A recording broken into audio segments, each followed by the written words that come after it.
Hi friends, welcome to our channel. ఈరోజు topic biology important questions discussion చేద్దాం. All competitive ఎగ్జామ్స్కి use అయ్యేవి. అయితే వీడియోను స్కిప్ చేయకుండా ఎండ్ వరకు చూడండి. ప్లీజ్ వీడియోను లైక్, షేర్ అండ్ సబ్స్క్రైబ్ చేయండి. 1. కణానికి శక్తి కేంద్రం ఏది? A. Nucleus, B. Ribosome, C. Mitochondria, D. Lysosome. జవాబు సి. 2. మొక్కల కణంలో మాత్రమే కనిపించే అవయవం. A. Mitochondria, B. Ribosome, C. Chloroplast, D.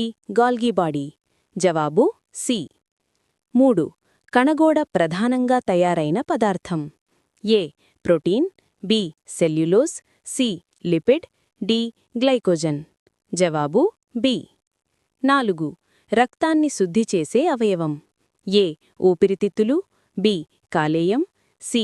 మూత్రపిండాలు, డి. గుండె. జవాబు సి. 5. హీమోగ్లోబిన్లో ఉండే లోహం. ఏ. Calcium, B. ఇనుము, సి. Sodium, D. పొటాషియం. జవాబు బి. 6. జీర్ణక్రియ ఎక్కువగా జరిగే భాగం. ఏ. కడుపు, బి. చిన్నపేగు, సి. పెద్దపేగు, డి. నోరు. జవాబు బి. 7.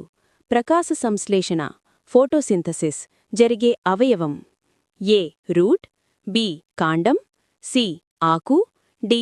పుష్పం. జవాబు సి. 8. మొక్కల్లో నీటి రవాణాకు బాధ్యత వహించేది. A. Phloem, B. Xylem, C.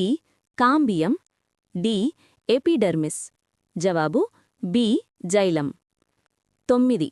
ఉభయచర జంతువు ఏది? ఏ. పాము, బి. చేప, సి. కప్ప, డి.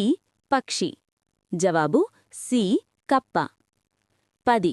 రక్తంలో రోగనిరోధక శక్తి కలిగిన కణాలు. A. RBC, B. WBC, C. ప్లేట్లెట్లు, డి. ప్లాస్మా. జవాబు బి. డబ్ల్యూబీసీ. 11. జన్యు సమాచారాన్ని మోసుకెళ్లేది. A. RNA, B. DNA, C. Protein, D. Lipid. జవాబు బి. డిఎన్ఏ. 12. జన్యుశాస్త్రానికి తండ్రిగా ప్రసిద్ధుడు ఎవరు? A. Darwin, B. Mendel, C. Lamarck, D. Watson. జవాబు బి. మెండెల్. 13. ఆహార గొలుసు ప్రారంభమయ్యేది ఎవరి ద్వారా? ఏ. వినియోగదారులు, బి. విచ్ఛిన్నకారులు, సి. ఉత్పత్తిదారులు, డి. పరాన్నజీవులు. జవాబు సి. ఉత్పత్తిదారులు. 14. ఓజోన్ పొర ప్రధానంగా రక్షించేది దేనినుంచి? ఏ. ఇన్ఫ్రారెడ్ కిరణాలు, బి. గామా కిరణాలు, సి. అల్ట్రావైలెట్ కిరణాలు, డి. ఎక్స్ కిరణాలు. జవాబు సి. అల్ట్రావైలెట్ కిరణాలు.